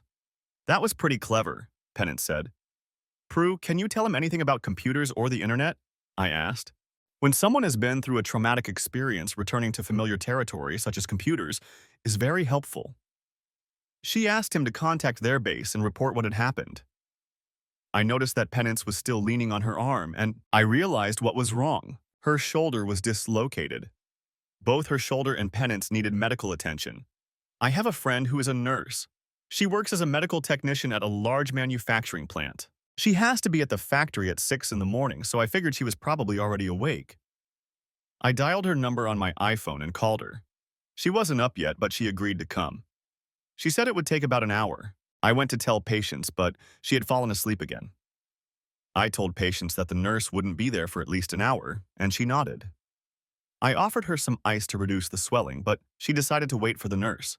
She kept looking at me as if she expected me to grow horns and a tail at any moment. Finally, Prudence, Penance, and I went to the office where Myron, the computer guy, was working on something on the internet. We all sat down in comfortable chairs to talk. After I left here, I was very worried that I had left you alone with your wife, said Prudence. I was sure he would try to do something through her. I expected him to try to make her kill you. You almost killed him with that rock, didn't you? Anyway, when I got back to the monastery where we were staying, it was all over. It looked like someone had torn down the fence. There was no one in the guardhouse, and I decided to give them hell. It seemed to me that they were shirking their duties. Anyway, when I went inside, all I saw were dead bodies. I searched the entire building and found Penance trying to pull Patience out through the back door. After that, we picked up Myron, who was hiding in a storage room in the basement. It was horrible, Penance began. It took us a long time to get back. In fact, I was starting to worry about Prudence when I heard a scream downstairs. I grabbed 2 maces because someone... She fell silent and looked at me. Someone broke the handle of my mace. I found the head of the mace. It's over 300 years old. It belonged to a famous Polish saint, she said. Sister, we're not really interested in the history of your mace, Prudence said gently. When I went downstairs, I noticed that the entire ground floor was filled with these slaves, said Penance. Then I realized that the vampire had returned and followed us home. He is far more intelligent than any creature we have ever encountered. Most vampires are like animals. I've never heard one of them speak. Let's face it, they're dead. Their brains no longer function. Aside from being at least twice as strong as a human, possessing basic psychic abilities and having long teeth, they are inferior to humans. I shot a few of them myself, but this guy is just terrifying. He let the slaves serve as cannon fodder. The guards wasted their bullets on the trolls. They found one or two bullets and shot him when he finally came in. But we all know that bullets don't work on these creatures. Maybe if they were blessed or soaked in holy water like our weapons, but it was useless. While the slaves were occupying the second floor, the vampire climbed the stairs. Patience tried to stop him. We thought it was an accident. The first bolt from the crossbow hit his tattered cloak and just hung there. He reloaded the crossbow and fired again, and we noticed that he had clearly found some armor somewhere. It's incredible that one of these creatures could have figured out that you can protect yourself by wearing armor. I tried to stop him, but he just pushed me away with his hand. He wasn't even interested in me. His blow sent me flying across the room and I landed on my arm, dislocating it. He hit Patience even harder. I swear I thought her back was broken when she bounced off the wall. At that moment, several surviving guards rushed at him, and he lost sight of us. Then I grabbed Patience and dragged her into one of the offices on the second floor. I knew we were both out of the fight. I chose that office because it had one of the old dead-end rooms that used to be used for laundry. I dragged us in there and climbed down into the shaft, holding Patience up with my wounded arm. It hurt like hell. When we climbed out, I could hear the screams and moans of the dying coming from the shaft. Then there was silence. I hid us under a pile of clothes in the laundry room. I could hear footsteps stomping around the house, and I lay still, not moving a muscle. They stopped, and I stayed where I was. I'm ashamed to admit it, but I was scared. Several times while we waited, there was complete silence, and then the noise started again. Sometimes it was very close to the laundry room, and I expected that at any moment we would have to fight for our lives. Then everything was quiet for a while, but I was still afraid to move. Finally, I heard footsteps around the building again. It sounded like there was only one person. I was sure he had chased the crows away and had come back to find us or listen for when the building became quiet. He really wanted to kill Patience. As the footsteps approached us, I heard Prudence calling me, and I answered her. Prudence helped me with Patience, and we got out of the building. Prudence put us in her car and went back into the building to see if there was anyone else who needed help. She told me that if anyone showed up, we should leave. I was so afraid that he was still there and would find her or us. A few minutes later, she returned with Myron, and we drove away. Why did you take so long? I asked. I didn't know where Prudence was taking us, Penance replied. I was just glad we got out of there. None of us are from around here. We live in Boston. I thought Prudence was lost because we were driving in circles. Her car doesn't have much gas. Luckily, she left it to charge while she was at the convent. And then we just ended up here. I was driving in circles because I had to make sure he wasn't following us, Prudence said. Then I sped up and waited for the first ray of sunlight to appear in the sky. The only thing that's true in the movies is that they can't stand sunlight. Then Prudence looked at me, and as always when we looked at each other, something passed between us. I didn't want to risk him following me here, she said. You had to come here, Prue, I said. Even if that bastard was right behind you. Pence looked at us and tilted her head slightly. She raised one eyebrow and held her breath to say something when Myron entered the room. I made contact, he announced cheerfully. We've been ordered to return to Boston. All we have to do is get to the airport. We need to contact the local bishop and arrange transportation. This nightmare is over, thank God. Patience can't be moved until a doctor has examined her and determined the extent of her back injury, I said. And you, Penance, hold her arm steady so you don't cause her any more pain. I don't need anyone's help, she hissed. And for your information, I don't like the way you... Everyone must have been on edge because while Penance was talking, the doorbell rang. And that was enough to send everyone into a panic. I looked through the peephole and saw my nurse friend Janice. Janice came in, and I introduced her to everyone. She examined Patience first. She said Patience needed an X-ray and an MRI. Judging by the fact that, in addition to pain, she had severe weakness in her legs, Janice suspected that one of her spinal discs was pressing on a nerve and preventing it from transmitting impulses to her lower body. Surgery might be necessary, and moving her into a sitting position could cause even more damage. She suggested taking patients to the hospital in an ambulance. Then she examined Patience's shoulder and asked me to help her put it back in place. Patience screamed so loudly that she could probably be heard in Boston, but when the pain subsided, she felt a tremendous sense of relief. Janice bandaged her arm and told her not to use it until she could move it without pain. She said it would probably take a few weeks. The four of us stood around Patience and told her what was happening. Janice gave her a strong painkiller, and we waited for news from Bishop. Myron called him and relayed Janice's instructions. Prudence and Patience argued heatedly. When the argument ended, Patience came over to me and spoke. "You're not so bad for a man," she said. "Thanks for helping us with the vampire in the alley, and thanks for letting us hide here." It was obvious that it was hard for her to say that. I just nodded as she walked away. But at the last moment, she turned back to me. "Just so you know, I could have beaten you up," she said. I laughed as she walked away and sat down next to Patience to wait for the ambulance. Prudence came over and sat down next to me. "Jason," she said, "I may have a solution to your problem." "What problem?" I asked.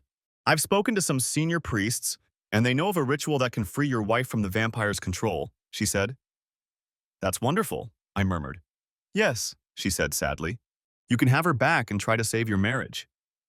"It can't be saved," I said. "I just want her back so I can legally erase her from my life. I need a fresh start. Before that, I just have to get rid of everything old." As soon as I saw the smile on Prudence's face, I felt her grab my arm. From across the room came the second loudest scream I had heard that day. "What are you doing to her?" Penance shouted. "Penance, leave them alone," said Patience. "No, Patience," Penance shouted. Her Irish accent grew stronger with anger. "Can't you see? He's holding her in his arms. He's been calling her Prue and looking at her with admiration ever since we got here. I've known her for 6 years and I don't call her anything but Prudence or sister. And he's already calling her Prue, and she's accepting it with pleasure. What were they doing before we got here? I'm telling you, it's wrong. What's wrong is that we're going to have to take her with us to Boston," Prudence said, as if Penance hadn't said a word. I nodded and told her to do whatever was necessary to save her. The ambulance arrived, and I went downstairs to let them in. With them was a bishop I had met when Terry and I were newlyweds. He prayed over Terry as she slept, and then the medics, who appeared to be from the church, gave Terry a shot to keep her asleep during the trip to Boston. As they were carrying Terry into the ambulance, Prudence stopped me in the hallway. "Jason, what did you mean when you said I should come here, even with a vampire standing right behind me?" she asked. "I already told you that you're always welcome here," I replied. "I saw Penance trying to eavesdrop on us, and she was furious." "Jason, there are no lies between us," Prudence said. "Prudence, if you were in trouble or fighting for your life, whatever it was, I would have to be there to fight alongside you," I said. "Jason, she began. But before she could say another word, Penance grabbed her arm and pulled her away from me. "Goodbye, Jason," Prudence said as Penance dragged her into the car. I stood in the doorway watching the cars drive away. I tried to sleep, but I couldn't get her out of my head. I told myself all the logical things. I tried to convince myself that she was a nun. Nothing helped. I tossed and turned in bed, wondering what would happen next and if everything would be all right. Just as I began to ponder the secret process that would free Terry from the vampire's control, the phone rang. I looked around and noticed that it was getting dark again. I walked over and picked up the phone. It was the bishop. "Hello, sir," I said. "Are you calling to say that Terry is okay?" "Actually, I'm calling about something else," he said. I hesitated for a moment and another voice came on the line. "Hi, baby," she said. "Get Sister Prudence." "Prudence isn't here, Pence," I replied angrily. "But she should be here," said Pansay. "She took your wife and all her weapons and—" "Oh shit," I said. "She went after him. We figured that when it got dark, the vampire would try to call Terry again. Why the hell didn't she take me with her?" While I was talking, I was getting dressed. I could hear Penance moving around in her room. "Penance, I'm going after her. I'll call you when I find her," I said. "No, I'm coming with you," she said. "Pick me up at the church your wife goes to." I wasn't in the mood to argue, so I didn't. The church was further down the road. I figured the vampire would go back to where we saw him. If I was wrong, Prue would be dead, and I couldn't live with that. I stopped in front of the church. My Mustang was smoking and letting all the neighbors know we were there. We can't drive that car, it's too loud, Penance said. Let's take Prudence's car. Apparently, the Almighty was watching over us that night and did something to me. I got into that car, the Chevrolet, and didn't complain. I knew that after everything, I would have to take several showers to wash the smell of Chevrolet off me, but all I cared about was getting to Prue before she was hurt. I had to admit that Penance was right. Prue's car was much quieter, and in this case, that could come in handy. Penance and I were reluctant allies. We made peace for the sake of saving someone we cared about. After a few awkward pauses, we spoke at the same time. "What did you do to Prudence?" she asked. "If you guys do this all the time, why the hell didn't you prepare better?" I asked. "We rarely encounter anything this powerful," she hissed. I didn't do anything to her," I said at the same time. "You know, she went after that thing to protect you, Prouda," she said. "What are you talking about, you crazy woman?" I asked. "Think about it," she hissed. "We'll be here in a few hours. We just need to wait for the private plane to pick us up." But she hesitated. The worst thing that monster did was wound Patience with a crossbow bolt, and you. That thing is furious and thirsty for revenge, or maybe it's just an animal defending itself instinctively. If it weren't for Patience, she would have attacked you, you fool. For some reason, Prudence's sister found this unpleasant. Before sunset, when she was leaving, there was a very strange expression on her face. Your wife sat up straight despite all the drugs in her system and tried to go outside. The Volt moved through the early evening almost as quietly as a whisper. The only sound it made was the sound of tires rolling on the ground. For a guy who loved the sound of 8 pistons in synchronized mechanical symphony, it was terrifying. I repeated those two things to myself over and over again. I alternated between them in my mind. God wants you to drive this piece of junk. You're doing this for Prudence. "Do you love your wife, boy?" she asked sharply. "No," I answered honestly. "I loved her once, but she betrayed me. It's all in the past now."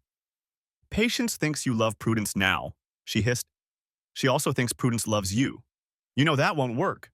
She'll lose all her power and turn into a regular nun if you defile her. You should also know that Sister Prudence lied to you.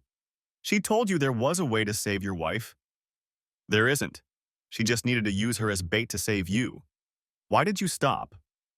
"Are we there?" I asked. "Maybe you should stay in the car. You can't do anything with one hand." She didn't bother to answer. She just looked at me like I was crazy. I turned behind the bar into the alley where we had fought the night before. The electric car was silent, but it didn't matter. We were late.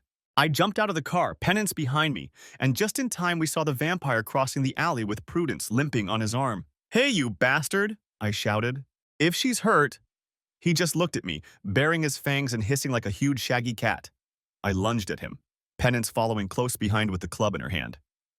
I picked up another rock and threw it at him, closing the distance. He caught the rock in midair and threw it to the ground beside him, then bared his fangs again. I guess that was his way of telling me I couldn't catch him anymore. He threw Prudence like a sack of potatoes, then made a gesture. 3 large homeless men rushed out of the darkness toward Penance and me.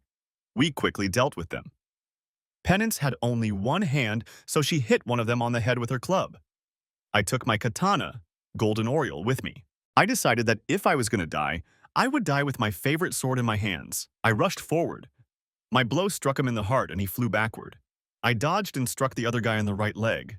Regardless of what the vampire wanted from him, if he couldn't walk, he couldn't get to me. It was fun, but this time with Prue in danger, I didn't care about morals. I dodged just in time to avoid being cut by the vampire's claws. As he ran past, I struck him in the torso but didn't do any damage. It felt like my blade had hit metal. Rolling around in the mud in the alley, I remembered her words about armor and realized what I had to do. While the vampire was distracted by me, Penance struck him hard on the back with her mace. The blow and the suddenness of it knocked him off his feet. As I stepped back to attack him again, my foot caught on something. It was Prue's katana. It had been blessed by the church, and according to Penance, all their weapons were special. I knew exactly what I had to do. While the vampire was trying to get up, I threw down the halo and picked up Prue's katana. I plunged the ancient blade with all my strength, trying to reach his heart and pierce his armor. I grew up on stories of samurai who performed incredible feats with swords. They said they could cut through anything. They told stories of how they cut through cannon barrels with their sharp blades. I had to do something like that. I was sure God was on my side. I gathered all my strength and with a cry, plunged the ancient blade into the creature's breastplate. Like an ancient samurai, I knew I would only have one chance. The blade struck, bent, and then broke in two. Obviously, I wasn't a damn samurai. Worse, the vampire hit me. It was only a light blow, but I flew backward and landed in a large pile of stinking mud. I hoped it was mud again. This was the second time she had knocked me down in this alley. When the creature turned its back on me, baring its fangs, Penance struck again. This time he was ready for her. He wrenched the mace from her hands with one swing. He threw it across the alley and lunged at her as she backed away in fear. I knew I only had a few seconds, and suddenly it became clear to me what I had to do. Penance looked at me across the alley, her eyes filled with fear. I got up as fast as I could and ran. I didn't rush into battle. I ran away from Penance and the vampire. God's plan for me suddenly became clear, and I understood why I hadn't driven my Mustang. Apparently, God loves Mustangs too. I could never have done what I needed to do in my car. I got into the vault just as the vampire was lunging at Penis. She reached into her coat, pulled out a .357 Magnum, and shot the vampire point blank in the chest. He somehow dodged this bullet and caught it in his arm instead of his chest. The vampire was furious and bared his fangs at Penance. He knocked over a trash can and she fired 2 more bullets into it. He jerked to the side and dodged both bullets. The loud sound of gunshots at close range drowned out all the sounds I was making as I raced toward him in my silent car. Only when I reached out and knocked the gun out of Penance's almost paralyzed fingers did he realize something was wrong. He tried to turn around to see what was happening, but the 3,181 pounds of the almost silent electric car pinned him against the wall. I got out of the car, a little unsteady on my feet but fully aware of what was happening. I reached out and raised my sword. "When I saw you running, I thought you were abandoning me," Penn said. "I would never abandon Prue," I said. "Look at her." When I approached the vampire, he howled in pain. I could see that he was trying to call his slaves, but it didn't help him. He tried to push himself off the wall with his hands on the hood of the car to free himself. I watched him, and it seemed like his legs were starting to heal, but I thought it was too late. I took up a position behind him. I wanted this strike to be precise. He tried to look over my shoulder to see what I was doing while I was getting ready. "See you," I said, as the blade whistled through the air. It was a difficult strike, not as easy as in the movies, but this time I was flawless. Terry looked up as if she had finally woken up too. She looked around in confusion. Penance and I knelt beside Prue. I wanted so badly to kiss her, but I knew Penance would destroy me if I did. I was shaking so hard I was swaying and rocking, trying to stay on my feet. Prudence opened her beautiful eyes and looked at us. "I couldn't stop him," she muttered. "He's too strong. I had a plan, but it didn't work. I should have tried to save Jason." "I know, honey," I said. "You thought you could pierce his breastplate and drive the blade into his heart. That idea came to you when Penance scared him to death by hitting him with a bolt from his crossbow." "Where is he?" she asked. "Probably in the 3rd circle of hell," I replied. "He'll be worm food." "Penance, did you catch him?" she asked. "It wasn't me," she replied. "But I helped. He destroyed him himself, but I could have done it if I'd known you could cheat. And you, boy, you're going to be furious. He broke all your things. He smashed your car and broke your sword."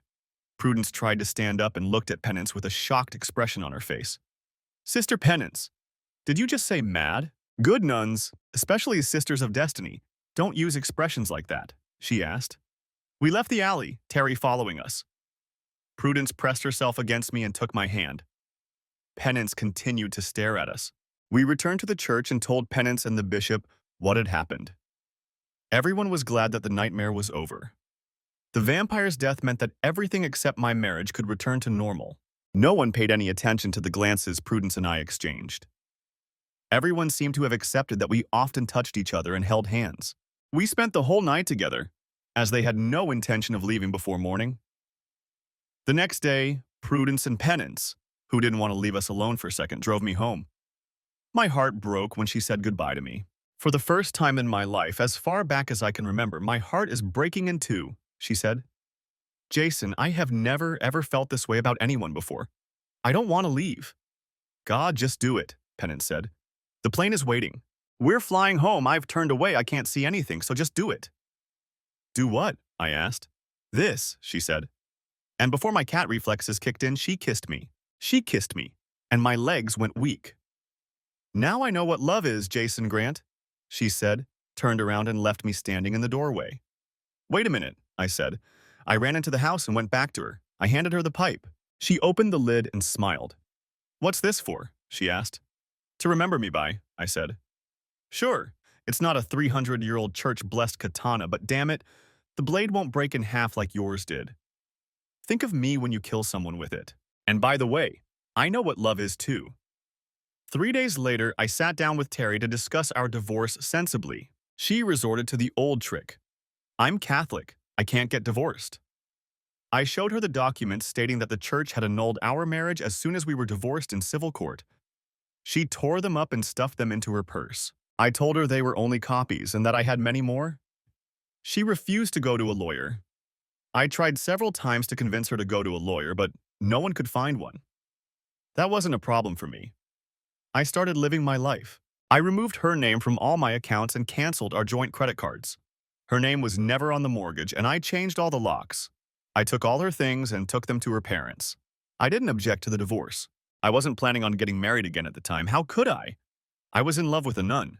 Watching the children celebrating birthdays in my neighborhood and looking at their costumes, I wondered how many of the ghosts and goblins they were pretending to be actually existed.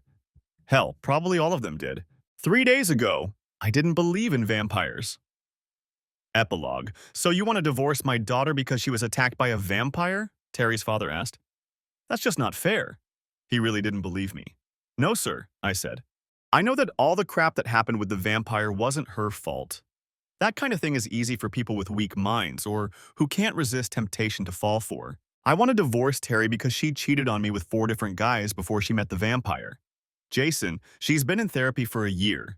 She's a different woman now. Can't you give her another chance? Besides, your nun friend is hunting monsters again. You shouldn't be alone. And I don't think there's anyone who loves you as much as Terry does. I just smiled. God works in mysterious ways, I said. I've been very busy this past year. Only the first few weeks were interesting. Once I came to terms with the fact that Terry was hiding and wouldn't give me a divorce, I decided to finish what I started. I sent a copy of the video and photos to Nick Jones's wife, the man Crystal had been cheating on him with. She was so angry that she divorced him and took all his money. She named Crystal in the divorce settlement, and of course Ed found out and divorced Crystal too. I thought you gave Crystal your word, he began. Yes, I did, I replied. And I kept my word. I told Crystal I wouldn't tell Ed. I never said that someone else couldn't tell him. I thought it would be fair. After all, Crystal helped destroy my marriage, so it would be right for her to do the same. I was sitting at the dinner table polishing my new gold Oriole, bought on eBay to replace the one I gave Prudence, when someone knocked on the door. I opened the door, and there she was. Her skin was gone, and she was wearing a white blouse and a dark skirt. That's what nuns wear when they don't have their habits on. Sister Prudence, I said, smiling. I'm just Prudence now, she replied. I was free from the Sisters of Destiny. But why? I asked, shocked. The Sisters of Destiny are raised from an early age to serve the church, she said. They must remain pure and chaste, which is why they possess special gifts of speed and strength. I lost my abilities because I was defiled. But we didn't do anything except share an innocent kiss, I said. Jason, from my perspective, that kiss wasn't so innocent, she said. Besides, that's not the point. As soon as I returned, they noticed the scratch on my neck from the vampire. Perhaps it was that touch of evil that robbed me of my abilities. Since I had been defiled by evil, it was decided that I could no longer serve. They tried to send me to 3 different convents, where I was supposed to serve as a regular nun. I didn't stay at any of them for more than a few days. Mostly because when they found out what I had been doing at my previous place of service, most of them were afraid of me. She lowered her eyes. That must be hard, I said. The people you dedicated most of your life to turned their backs on you. It must be awful to be betrayed by those you love. I guess we have that in common. You were betrayed by the church and I was betrayed by my unfaithful wife. She nodded and smiled brightly. Wait a minute, I said. Penny and I checked you out right after I killed the vampire. You didn't have any scratches or bites and it didn't matter. When we killed the vampire, his stain disappeared. I know, she smiled. I made the scratch in the bathroom with a pin. I told you I cried. But now I have nowhere to go. I remember someone telling me I was always a welcome guest. I need someone to teach me the cruel laws of the social world. Wait a minute, Terry said. You mean this woman turned you in?